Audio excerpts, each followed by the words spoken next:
얼마 전에 그 한국의 한 유명 온라인 그 수학 선생님의 강의 중에 한 부분을 제가 좀 들었습니다. 그래서 유명하신 분이신데 그 강의라 그래서 뭐 수학 수업은 아니었고요. 보니까 뭐냐면 온라인 강의를 하시면서 학생들 모아놓고 이제 온라인으로 또 강의를 하시는데 학생들에게 이제 수업을 하시다가 아마 학생들이 좀 피곤해하거나 그러다 보니까 좀 좋은 말, 조언의 말, 좀 동기부여 어떤 그런 의미로 이 선생님이 좀 그런 짧은 이야기를 하신 것 같아요. 근데 그 이야기가 저에게 참 와닿더라고요. 은혜가 되더라고요. 뭐라고 말씀하시냐면 이렇게 말합니다. 모든 것을 이길 수 있는 것은 단 한 가지가 있습니다. 학벌도 집안도 재산도 환경도 다 이길 수 있는 것이 한 가지가 있습니다. 그것이 무엇인지 아십니까? 그것은 바로 태도입니다. attitude, 태도라고 말합니다. 재능이나 운보다도 훨씬 강력한 것이 바로 삶을 대하는 태도에 달려 있습니다. 라고 말을 하더라고요. 그러면서 이분이 남자들은 군에 가면 앞다 오면 아마 다 잘 알 거라고 군에 가면은요 이등병이 가면 위에 하늘 같은 고참들이 많이 있는데 인상을 쓰는 고참이 있고 인상을 쓰지 않고 웃는 고참 두 종류가 있습니다. 그래서 인상을 쓰는 고참은 늘 말해서 내가 언제 제대할까? 니는 죽어도 제대를 못한다 이런 식으로 말하는 고참이 있고 어떤 고참은 힘내라고 언젠가는 그날이 온다라고 말해주는 고참이 있다 그래요. 그래서 그 사람들을 보면서 그 사람들이 가지고 있는 삶의 태도를 알 수가 있다는 것이요. 어느 사람이 행복한 사람일까요? 저는 그 수학 선생님의 말을 들으면서 그분이 계속 태도에 대해서 이야기를 하는 거예요. 삶을 어떤 태도로 살아가느냐가 너희들의 인생을 좌지우지한다. 그 이야기 들으면서 저는 태도라는 말을 어떤 단어로 이렇게 들리게 되었냐면 믿음으로 들었습니다. 그러니까 우리가 신앙인으로서 살아갈 때에 내가 어떤 문제를 만났을 때 어떤 환경 속에서 어떤 태도, 내가 어떤 믿음으로 그 문제를 바라보고 대처하느냐, 나는 과연 어떤 믿음으로 살아가느냐에 따라서 우리가 그 문제를 잘 풀어나갈 수 있느냐 못 풀어나가느냐 달려있는 거죠. 우리가 예수 그리스도 믿는 온전한 믿음으로, 진짜 믿음으로 하나님께서 하십니다. 하나님 저와 함께 하십니다. 주님 믿습니다 라고 믿음으로 문제를 대처한다면 우리는 모든 문제를 은혜 가운데 풀어갈 줄로 믿습니다. 사랑하는 성도 여러분, 사실 오늘 설교 제목이 썩 우리가 원하는 제목은 아니에요. 고난에 대한 이야기고요. 그리고 은혜에 대한 이야기 좋습니다. 그런데 우리가 이 고난 또 삶을 살아가면서 이 많은 문제들 어떻게 풀어가야 할까요? 혹시 지금 여러분들 고통 가운데 계신 분이 있습니까?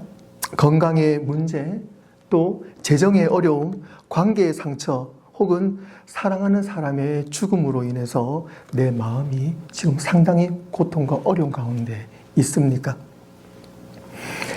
우리가 참 어려운 가운데 있으면 그런 질문을 들 때가 있지요. 왜 이런 일이 나에게만 찾아올까? 하나님은 과연 이 문제를 통해서 나에게 무엇을 원하시는 걸까? 과연 이 문제가 어떻게 풀어져 나갈까? 이 문제가 과연 무슨 의미가 있을까? 우리가 그런 질문들을 해보게 돼요. 성경 오늘 우리에게 분명히 말씀하십니다. 고린도후서 4장 17절 말씀에 우리가 잠시 받는 환난에 경한 것이 지극히 크고 영원한 영광에 중한 것을 우리에게 어떻게 해요? 이루게 함이라. 할렐루야. 이루게 함이라. 하나님의 목적은 우리의 삶을 통해서 우리의 고난과 역경을 통해서 하나님의 큰 뜻이 이루게 하는데 목적이 있다는 것입니다. 오늘 메시지는 분명합니다. 하나님은 우리의 모든 문제 뒤에 분명한 하나님의 목적이 있다는 것입니다. 하나님은 환경을 사용하셔서 우리의 성품을 다듬어 주시고 믿음을 연단하시고 결국 우리가 예수 그리스도의 형상으로 닮아가게 하기 위해서 하나님은 계속 빚으신다는 사실입니다. 요한복음 16장 33절 우리 다 함께 읽어볼까요? 시작. 이것을 너희에게 이르는 것은 너희로 내 안에서 평안을 위하려 합니다. 세상에서는 너희가 환난을 당하나 내가 세상을 이기었노라. 아멘. 사랑하는 성도 여러분, 우리 인생은 문제 연속입니다. 다들 공감하시죠? 이 문제가 정말 이 문제가 풀려졌으면 좋겠다라고 생각을 하면서 이 문제가 어느 시점에 풀어져 나가요. 그러면 기다리고 있었다는 듯이 또 다른 문제가 오고 또 다른 문제가 오고 또 다른 문제가 우리 삶에 있습니다. 인생은 문제 연속입니다. 하지만 그 모든 과정 속에서 하나님은 고난을 통해서 도구로 삼으시고 우리를 계속 변화시켜 주신다는 사실입니다. 하나님은 우리를 고통에 남겨두지 않으시고 그 고난을 통해서 어려움을 통해서 하나님은 은혜를 허락해 주시고 계속 우리를 하나님께로 인도하신다는 사실입니다. 오늘 우리는 이 말씀을 통해서 하나님께서 어떻게 고난을 통해 우리를 성장시키시고 그 안에서 은혜를 베푸시는지 함께 살펴보기를 원합니다. 첫 번째로는요, 하나님께서는 문제를 사용해서 우리를 하나님께로 더 가까이 인도하기를 원하십니다. 시편 34편 18절 말씀에 여호와는 마음이 상한 자를 가까이 하시고 충심으로 통회하는 자를 구원하신다 그랬습니다. 마음이 상한 자를 가까이 하신다. 내가 지금 고통 가운데 있고 어려움 가운데 있는 그 상한 심령 가운데 하나님은 가장 가까이 계신 거예요. 여러분들 지난 시간 한번 생각해 보십시오. 언제 여러분을 가장 정말 예배다운 예배를 드리셨나요? 물론 우리가 오늘도 정말 진심으로 예배를 드리고 있지만 삶이 예배고 예배가 삶이잖아요. 여러분들 언제 간절하게 기도하셨고 언제 간절하게 찬양하셨고 언제 간절히 말씀 가운데 은혜를 받으셨나요? 가장 어려운 순간에 내가 정말 사랑한 사람이 아플 때, 고통 가운데 있을 때, 문제가 정말 풀려지지 않을 때 우리는 그 가장 고통스러운 순간에 가장 진하게 하나님을 만날 수가 있었습니다. 사랑하는 성도 여러분, 오늘 여러분 삶 가운데에 어떤 고통과 고난이 있다 한다면 걱정하지 마시고 하나님 가장 가까이 계시기 때문에 꼭 하나님을 만나시고 하나님의 음성을 들으시길 주님의 이름으로 축원합니다. 아멘. 고난의 자리에서 우리는 가장 진정성 있고 가장 진심 어린 기도를 드리게 됩니다. 고통 중에 있을 때 그때는요 우리가 거칠애나 형식으로 기도할 여유가 없어요. 그때는 무조건 하나님 살려주세요. 주님만 의지합니다. 주님 뜻을 알기를 원합니다. 라고 우리는 간절히 기도하게 됩니다. 그때 기도는 정말 목숨 걸고 울부짖는 기도를 하게 되고 그때 하나님과 가장 가까이 만날 수가 있습니다. 장애인이면서요 미국의 유명한 작가인데 혹시 아실지 모르겠어요. 지금은 한 75좀 되셨는데요. 조니 에릭슨 타다라는 미국의 작가분이 계세요. 여성분이신데요. 제가 그분의 스토리를 한번 찾아봤습니다. 처음부터 장애인은 아니셨고요. 17살 때 수영을 하시다가 계곡에서 수영을 하시다가 다이빙을 하셨는데 생각보다 물이 얕았던 거예요. 그래서 머리가 땅에 부딪히면서 이 어깨 밑으로 다 이제 불구가 되신 겁니다. 그런 인생을 사시다가 이제 하나님 만나셨고요. 이분이 이제 책을 또 많이 쓰셨더라고요. 그분이 하신 말씀이 참 의미가 있고 은혜가 되더라고요. 이렇게 말씀하셨습니다. 삶이 평탄할 때 우리는 예수님을 단지 알고만 있고 예수님을 흉내내고 예수님을 말씀을 그냥 인용하는데 그칠 수가 있습니다. 하지만 우리가 진짜 고난 중에서만 우리는 진짜 예수님을 알게 됩니다. 라고 그분이 고백하시더라고요. 그렇습니다. 우리는 고난 가운데 지식으로만 알고 있던 하나님을 드디어 경험하게 되는 것입니다. 그것이 하나님의 은혜입니다. 고통의 순간은 하나님에 대해서 우리는 배울 수 있는 깊은 학교입니다. 그 학교는요, 눈물이 교과서가 되고 인내하는 것이 수업이 되고 믿음이 졸업이 됩니다. 믿으십니까? 아멘. 우리가 말씀을 읽다 보면은요, 많은 성경 인물들이 나오잖아요. 나오는데 뭐 창세기부터도 그렇고요, 뭐 요셉의 이야기도 나오고요, 또 다니엘 이야기 나옵니다. 하나님은 요셉을 감옥으로 보내지 않을 수도 있었어요. 그리고 다니엘을 사자굴에 넣지 않을 수도 있었어요. 그리고 다니엘 친구인 사드락, 메삭, 아벳느고를 풀무불에 굳이 던져 넣지 않으실 수도 있었어요.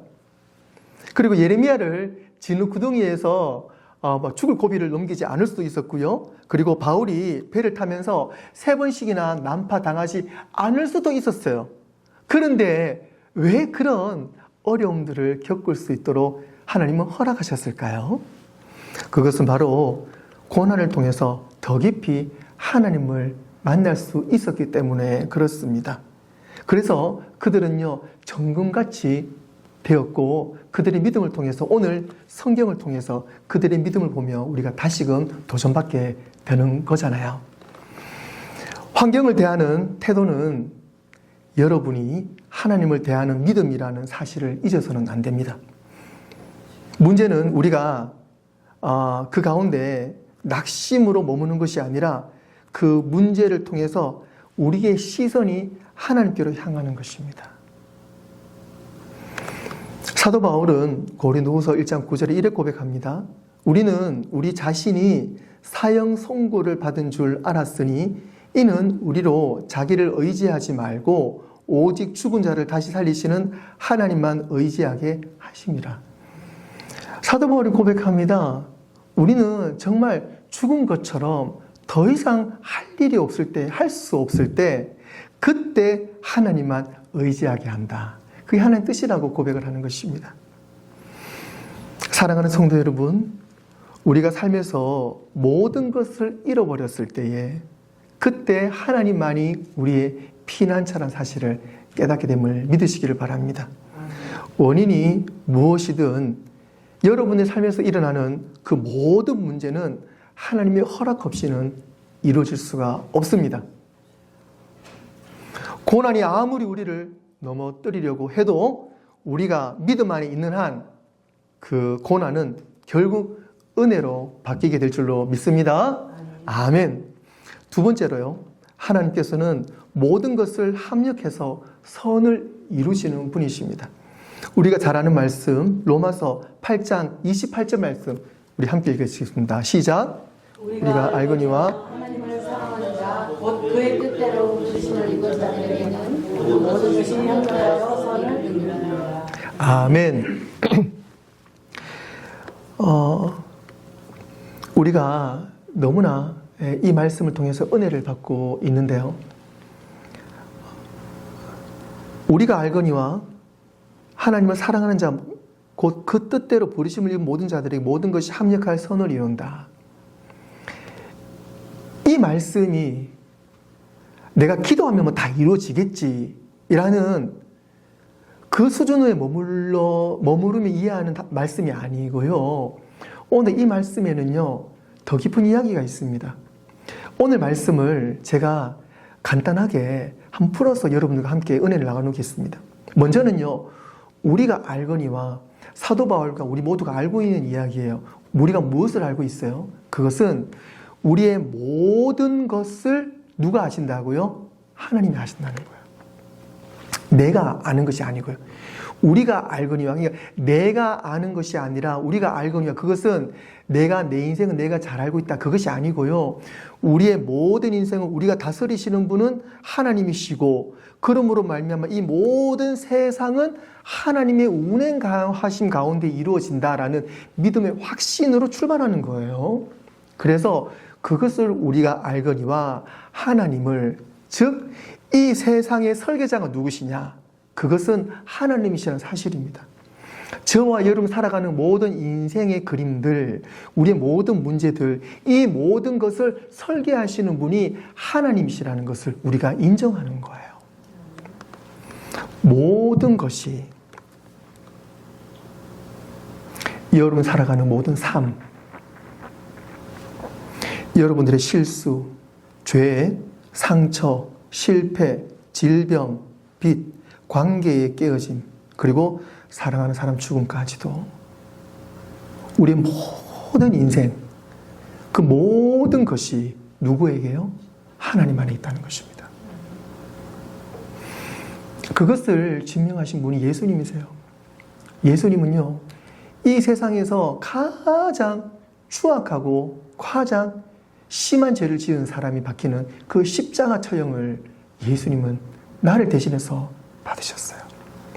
가장 밑바닥으로 오셨고 가장 고통스럽게 돌아가셨고 가장 영광스럽게 부활하신 분이 바로 예수님이세요. 그래서 예수님 안에 모든 것이 있는 것입니다. 말씀 안에 모든 것이 있는 것입니다. 여러분의 인생이 어디에 있다고요? 말씀 안에 모두 있어요. 말씀으로 들어가면 여러분들의 인생이 낱낱이 드러납니다.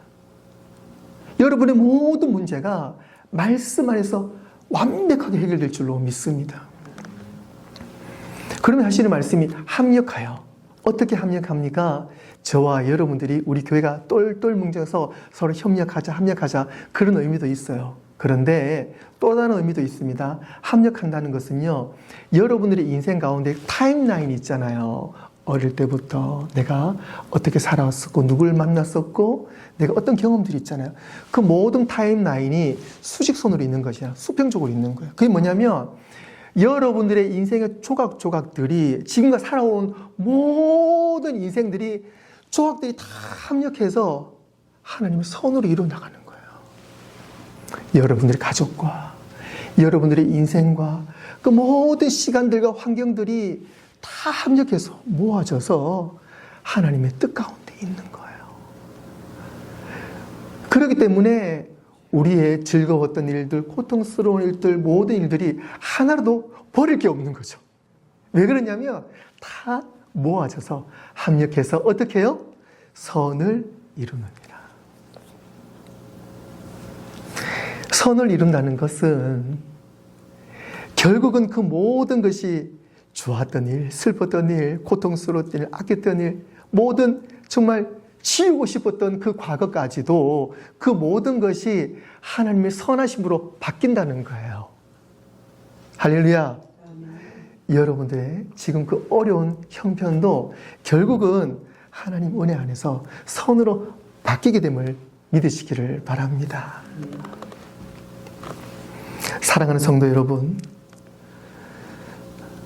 하나님의 목적은 우리의 문제보다, 우리의 고통보다, 심지어 우리의 죄보다도 더 크십니다. 하나님의 목적은 분명합니다. 그것은 우리를 살리시려는데 하나님의 목적이 있습니다. 우리를 구원하시는데 목적이 있습니다. 우리와 함께 하시는데 하나님의 목적이 있습니다. 주님의 뜻을 이루는데 하나님의 목적이 있습니다. 말씀을 정리하도록 하겠습니다. 사랑하는 성도 여러분, 우리가 지금 겪고 있는 고난은 결코 헛되지가 않습니다. 하나님은 우리를 고통의 자리에서 머물게 하지 않으시고 하나님은 우리를 더욱더 하나님께로 이끌기를 원하시는 분이십니다. 첫째로, 고난은 하나님께 더 가까이 나아가게 하는 통로입니다. 두 번째로, 하나님은 모든 것을 합력하여 선을 이루시는 분이십니다. 사랑하는 성도 여러분, 하나님은 오늘 우리의 눈물을 누구보다 잘 알고 계시는 분이십니다. 하나님은 그 고난 속에서도 지금도 열심히 우리를 위해서 기도하시고 일하고 계십니다. 우리가 오직 믿음으로 단단히 서서 예수 그리스도를 바라보며 말씀 가운데 있기를 주님의 이름으로 축원합니다. 오늘 말씀 다시 한번 보시겠습니다. 고린도서 4장 17절 말씀에 우리가 잠시 받는 환난에 강한 것이 지극히 크고 영원한 영광에 중한 것을 우리에게 이루게 하려 하심이라. 아멘. 오늘 이 말씀을 통해서 우리는 분명히 깨닫습니다. 그것은 우리는 그 고통과 고난 가운데서 분명히 하나님을 만날 수 있다는 것입니다. 오늘 우리는 말씀을 통해서 나는 이해할 수 없지만 하나님은 그 모든 환경과 삶을 통해서 여전히 일하고 계시고 주님의 목적이 있으심을 저는 분명히 믿습니다. 주님의 계획하심을 믿습니다. 주님의 뜻을 따라갑니다. 라는 고백 가운데 있을 때 하나님은 마지막에 주님의 놀라우신 비밀을 우리에게 말씀해 주시고 그 은혜를 주실 줄로 믿습니다. 오늘도 그 믿음으로 승리하시는 저와 여러분 되시기를 주님의 이름으로 축원합니다. 아멘. 기도하겠습니다.